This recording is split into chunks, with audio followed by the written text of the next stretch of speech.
In 1919, an American intelligence officer finished typing the last page of an 84-page report. It described, with extraordinary precision, exactly why American soldiers would be impossible to stop in the next war. He filed it, and for 25 years no one used it to train a single soldier. On June 6, 1944, at Omaha Beach, the soldiers described in that report climbed cliffs under machine gun fire without orders, without a plan, without anyone telling them it could be done.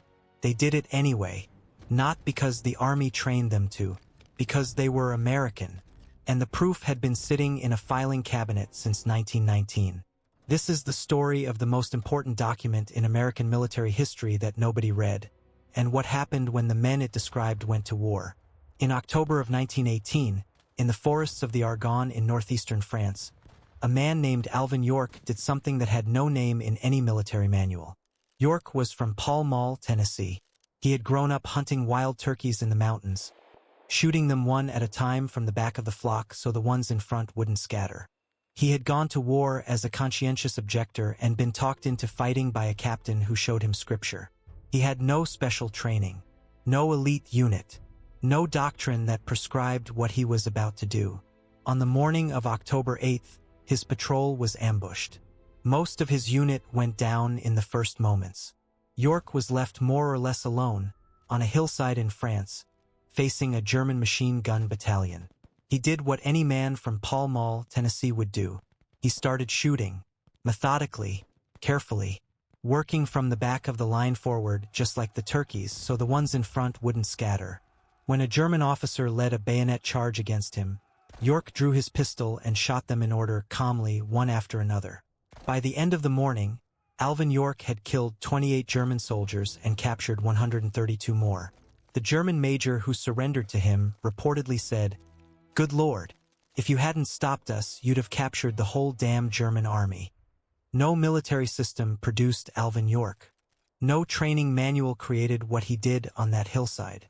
He was the product of a culture, of a country that told its sons, from the time they could hold a rifle, that they were capable of anything they turned their hands to.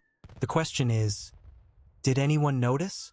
Before we go any further, if this story is moving you, a like takes 2 seconds and it helps this reach more people who care about what happened. And if you're new here, subscribe. We go deep every week into the moments that changed the war and the men who made them happen. Now, back to 1919. In 1919, the answer came back in 84 pages. American military intelligence officers had spent months reviewing everything the war had left behind. Interrogation transcripts, intercepted letters, first-hand accounts from German soldiers and officers who had encountered American troops for the first time. They compiled it into a report called Candid Comment on the American Soldier of 1917 to 1918 and Kindred Topics by the Germans. What they found was not just flattering. It was precise. The Germans had looked at the American soldier and seen something they did not have a category for. Something outside their experience of war. Something that, if they had understood it properly, should have told them everything they needed to know about any future conflict with the United States. Here is the first layer. What the Germans saw. A veteran German officer. A man who had fought in more than 80 battles against the Russians, the Serbians, the Romanians, the British, and the French, sat down after the war and wrote this about the Americans. "I have found your American army the most honorable of all our enemies. You have also been the bravest of our enemies and in fact the only ones who have attacked us seriously in this year's battles." 6 different armies. And the Americans were the only ones who had attacked seriously. But the report contained something more specific than praise. It contained an observation that cut to the heart of what made the American soldier different. German soldiers who had fought near Verdun against the Rainbow Division reported that the Americans were always advancing and acted more like wild men than soldiers. Wild men than soldiers.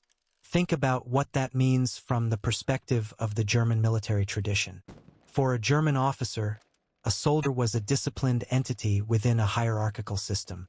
He moved when ordered to move. He stopped when ordered to stop. He was the product of training, of doctrine, of a military culture stretching back through Prussia for a century and a half. And what they were watching at Verdun was something that had no place in that system. Men who advanced not because they were ordered to but because advancing was what they did. Men who treated the battlefield as a problem to be solved rather than a situation to be managed. Men who, in the words of one captured German officer, displayed valor, energy, and scorn of danger in a form that was, the word he used was irresistible. And then the most devastating observation in the entire 84-page report. A German named M. Walter of Minderlichen wrote, "The attitude of the American officer towards enlisted men is very different than in our army, in which officers have always treated their men as cattle. Treated their men as cattle." That single sentence contained the structural explanation for everything the Germans were observing on the battlefield. In the German army, the soldier's relationship with authority was vertical and absolute. The officer commanded. The soldier obeyed. Initiative flowed downward from the top. The system worked brilliantly when the system was intact. In the American army, the relationship was different, not because American officers were soft, but because American society was different.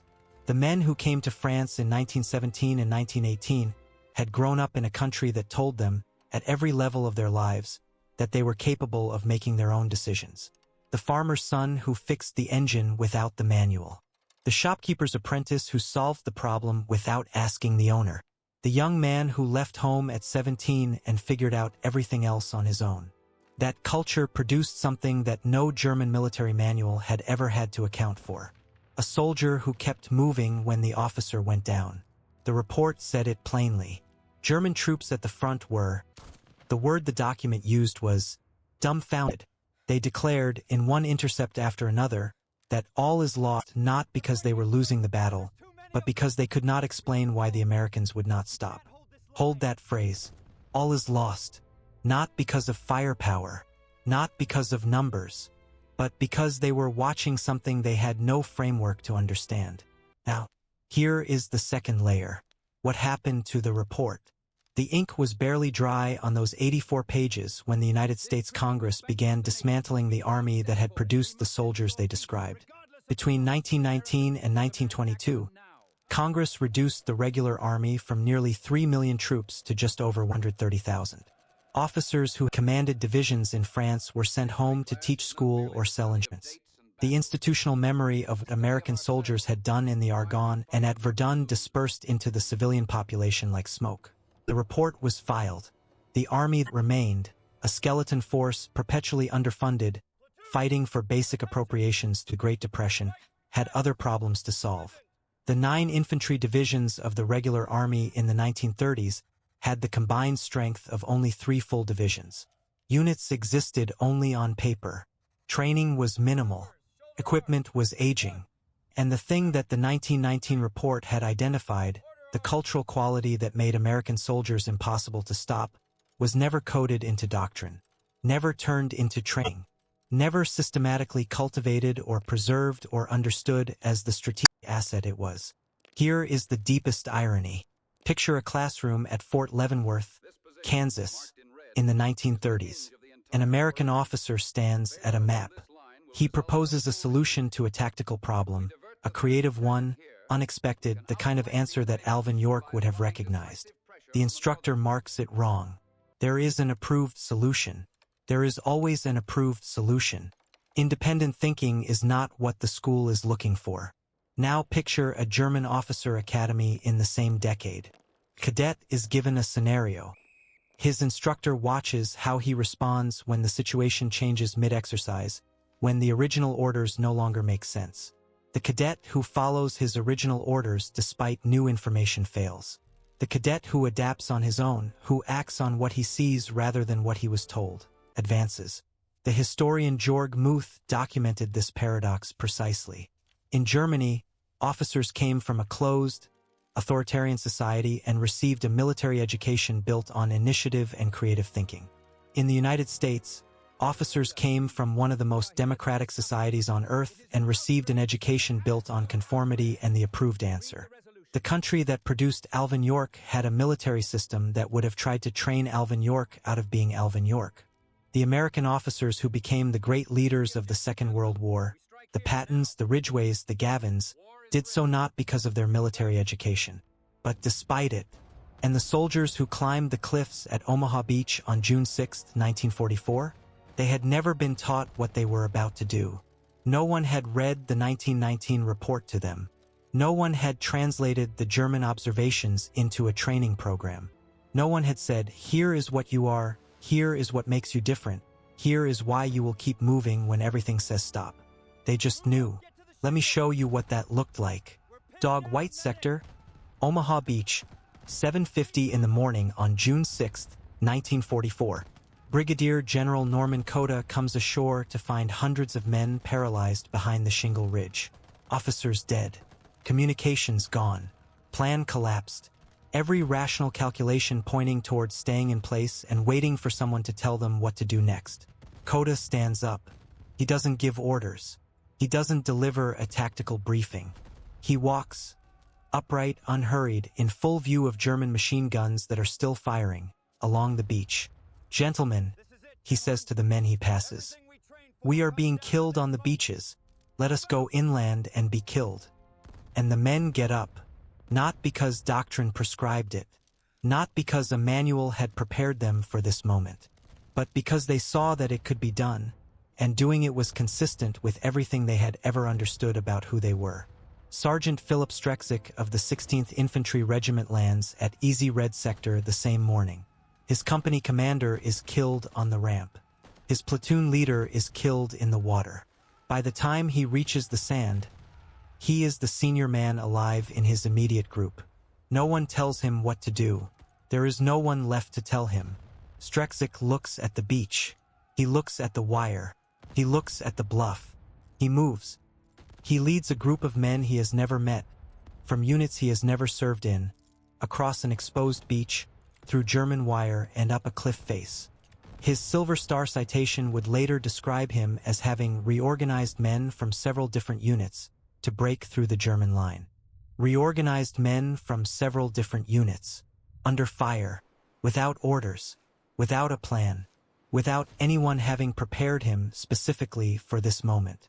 At 1:35 in the afternoon on June 6th, the German 352nd Infantry Division reported to its corps headquarters that the American assault had been hurled back into the sea.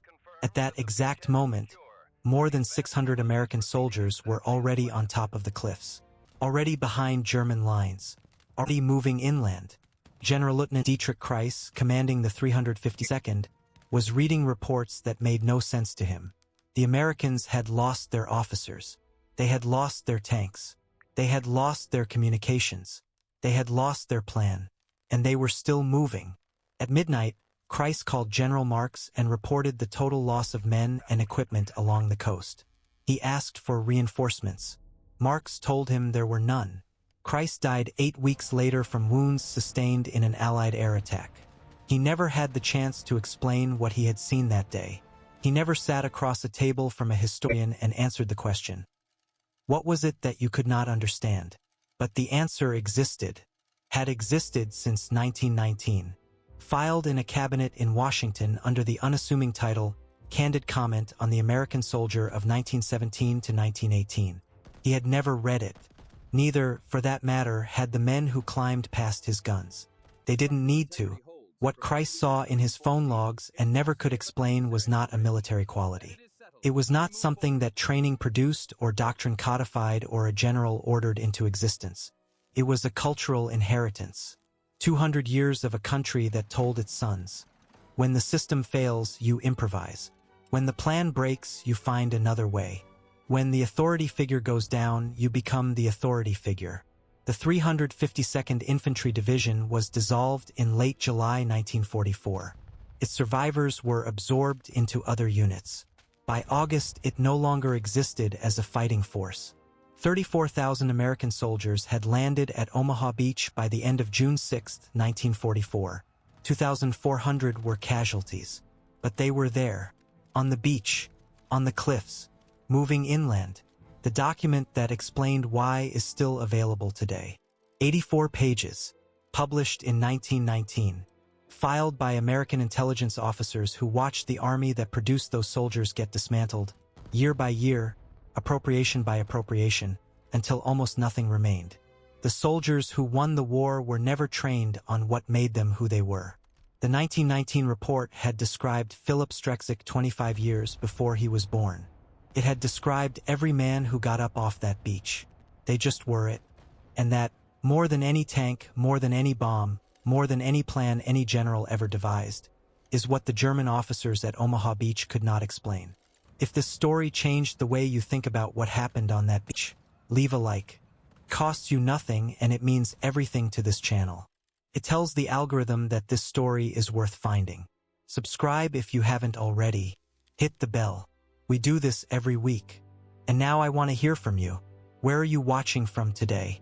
And if someone in your family served in any war, any branch, any country, tell me about them in the comments. Their name, where they went, what they did. Those names deserve to be spoken. This channel exists because of stories like theirs. We'll see you in the next one.